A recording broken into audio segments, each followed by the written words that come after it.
O vídeo de hoje é para os alunos da Escola Dr. Elvio, do 5º ano. É um vídeo sobre a história do Rio Grande do Sul, mais precisamente sobre a formação das missões, o Tratado de Madrid e a Guerra Guaranítica, tá? Iniciando lá na formação das missões, então. Como é que foi? Antes da chegada dos portugueses ao Brasil, a região que hoje abarca o Rio Grande do Sul, ela era povoada por índios, principalmente guaranis, tapes e charruas, tá? Um dos primeiros registros que datam essa história foi de 1531, quando dois navegantes portugueses, o Martim Afonso de Souza e o Pero Lopes, em passada pela costa do Rio Grande do Sul, avistaram aquela terra e batizaram-na de Rio Grande de São Pedro. Esse foi o primeiro nome que eles deram para essa região aqui. Por um grande período, a nossa região ela foi visitada somente por aventureiros que buscavam capturar e escravizar os índios e levar eles lá para outros lados. No início do século XVII, a região, até considerada terra de ninguém, ela começou a ser ocupada com a chegada de padres jesuítas espanhóis, que fundaram as missões jesuítas pela região onde hoje estão situados os estados do Rio Grande do Sul e Paraná e os países Uruguai, Paraguai e Argentina.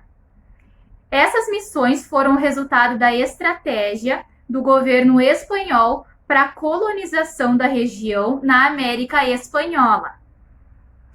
Nas missões, também chamadas de reduções, haviam índios de diversas etnias, como a gente falou antes, mas a maioria deles era guarani.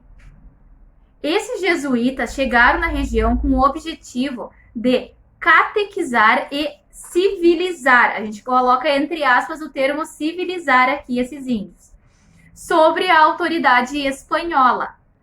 A permanência, contudo, era muito conflituosa. Era comum que houvessem batalhas travadas entre os índios e os bandeirantes. No Rio Grande do Sul, houve a formação, então, dos 7 povos das missões, que eram compostos por São Francisco... Aqui eu vou dar os nomes da fundação, tá? Tem alguns que tiraram um pedacinho do nome agora. São Francisco Borja, em 1682, São Nicolau, em 1687, São Luís Gonzaga, em 1687, São Miguel Arcanjo, em 1687, São Lourenço Mártir, em 1690, e São João Batista, 1697, e Santo Ângelo Custódio, em 1707. Esses são os 7 povos das missões aqui do Rio Grande do Sul. Os guaranis foram os primeiros, então, a sentir o impacto do europeu com a chegada dos padres jesuítas. As missões, elas sofreram sucessivos ataques, principalmente pelos mercadores de escravos, que eram aqueles aventureiros. Como estratégia para livrar os índios, em 1818, os jesuítas propuseram que os indígenas se transformassem em vassalos do rei. Os índios também recebiam treinamento militar, porque os jesuítas eram extremamente militarizados.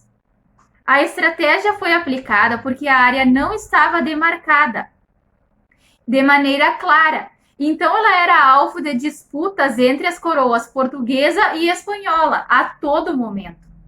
Até que chegamos ao Tratado de Madrid. A permanência das missões esteve no centro, como eu disse, de sucessivas disputas territoriais entre a coroa espanhola de um lado e a coroa portuguesa de outro lado. Os conflitos começaram entre mais ou menos 1680 e perduraram até 1750 e lá vai pedrada, como dizem, e mais. Só mais ou menos entre esse período. Foi quando, em 1750, assinaram o Tratado de Madrid. Esse tratado dizia o quê? que a Espanha deveria entregar a região dos 7 povos das missões para Portugal e Portugal entregaria a área da província de Sacramento, lá da Argentina, para a Espanha. O que mais esse tratado dizia? Além disso, ele estipulava que a remoção dos índios e dos jesuítas para o lado espanhol, das fronteiras naturais estabelecidas, que seria o rio, para lá do rio, tá? Só para lá do rio Uruguai. Acontece que esse tratado, ele não se deu conta, eles não, na verdade, eles não estavam nem aí. Que esse povo daqui das missões, entre índios e os padres jesuítas, eles somavam 30 mil pessoas. Só que isso, tipo, não era gente, sabe? Eles não consideravam os índios como gente. Então, remove tudo pra lá e pronto. Eles não levaram em consideração que aqueles índios estavam lá há muito tempo. Muito antes dos jesuítas chegarem. Eles estavam há, tipo, séculos instalados lá. Mas isso não foi nem um pouco levado em consideração por esse Tratado de Madrid. E então, o que aconteceu?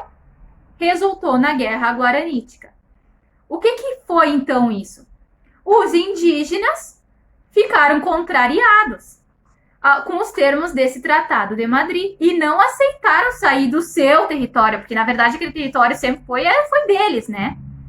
E, mediante tal impasse, os jesuítas decidiram armar os índios contra as tropas portuguesas e espanholas. Alguns jesuítas foram a favor, né, dessa remoção, mas outros não foram a favor.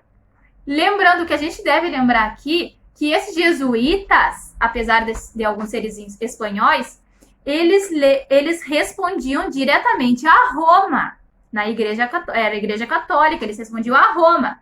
Então, alguns se posicionaram, vamos armar os índios, porque, afinal, não devemos responder aos portugueses e espanhóis, vamos armar os índios para que eles fiquem nessa terra. Que essas missões continuem sendo deles. Isso gerou um certo temor e um certo ódio nos portugueses e espanhóis. Por quê? Porque acharam que os jesuítas estavam formando um terceiro estado ali. Então, esses índios foram armados e foram atacar as tropas espanholas e portuguesas que estavam designadas para cumprir o Tratado de Madrid. Alguns oficiais espanhóis e portugueses foram lá nas missões para que os índios fossem removidos. Esses oficiais eles foram atacados. Em 1755, os portugueses reuniram 1.620 homens, armados com granadas de mão, metralhas, dentre outras armas, e iniciaram a marcha em direção às missões. E os espanhóis reuniram, por sua vez, 1.670 homens que se juntaram no Uruguai, a fim de seguirem juntos um exército coligado entre os portugueses e espanhóis, a fim de seguirem juntos até as missões para atacar o povo guarani. Então, assim foi declarada a guerra contra os guaranis. No lado dos guaranis, havia um líder chamado Sepete Araju. Esse líder, então, ele resolve liderar, no caso, os guaranis contra esse exército espanhol e português. Sepete Araju tinha um plano de surpreender o exército e atacá-lo em Santa Maria da Boca do Monte. Mas ele não seguiu esse plano e resolveu atacar esse exército coligado em campo aberto, o que foi uma tremenda furada. Por quê? No dia 2 de fevereiro de 1756, dizem que assim que ele chegou lá para atacar, a história conta que o cavalo dele tropeçou numa pedra e que ele foi cair e já foi atacado com uma lança por uns peões do exército. E aí o que aconteceu? Ele é atacado perto dali de São Gabriel e assim Sepete Araju, atacado, bem ferido, foi preso e levado para o acampamento das tropas espanhóis e portuguesas, tá? Lá ele é torturado e morto, até foi decapitado, a cabeça dele foi mostraram para todo o povo, foi um horror. E no lugar dele, então, quem é que ficou liderando os índios guaranis? Quem ficou liderando foi o Nicolau Nhenguiru. O sobrenome era Nhenguiru. Ele era filho de outro índio cacique chamado Nhenguiru. Que no dia 10 de fevereiro de 1756, 8 dias depois do que aconteceu com Sepete Araju, na coxilha de Caiboaté, perto de São Gabriel, houve outro confronto, já liderado por ele.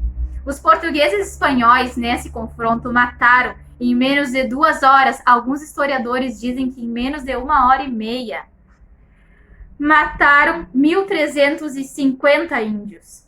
E segundo outros estudiosos, esse número foi para 1.730 índios. E outros centenas de índios foram presos. Alguns conseguiram fugir. Foi um horror, um massacre, porque lembrando que índio não estava tão bem armado quanto uma tropa espanhola e portuguesa que na época poderia aqui ser considerado o maior exército que haviam visto. Então, em maio de 1756, os exércitos coligados, especialmente os portugueses, entraram nas missões. E os índios, tentando que eles não ocupassem o local. Eu tive que dar uma pausinha aqui no vídeo. Continuando. Principalmente as tropas portuguesas entraram nas missões. E os índios botaram fogo em tudo, para que as tropas não tomassem o local. Então, eles destruíram tudo, soltaram o gado. Aqui dizem os historiadores que as missões elas tinham uma quantidade de gado que chegaria a números de milhões, assim, que foi o maior número de gado já visto, tinha sido aqui nesses 7 povos aqui. Então eles soltaram o gado, queimaram os pomares, ocorreu de novo um massacre com os índios que ainda estavam lá, que ainda existiam, que estavam vivos. E o que ocorreu então? No final da guerra, o Tratado de Madrid ele foi anulado e foi firmado outro tratado. Em 1777, o Tratado de Ildefonso. Na verdade, foram firmados antes 2 outros tratados que não deram certo. Então, em 1777, foi firmado esse tratado de Ildefonso, no qual determinou que a região dos 7 povos das missões seria novamente espanhola e a região do Sacramento seria novamente portuguesa. A história segue, mas esse vídeo termina aqui. Espero que todo mundo tenha entendido um pouco melhor essa parte da história que é esquecida, que não tem muitos estudos sobre ela, mas espero ter esclarecido um pouquinho.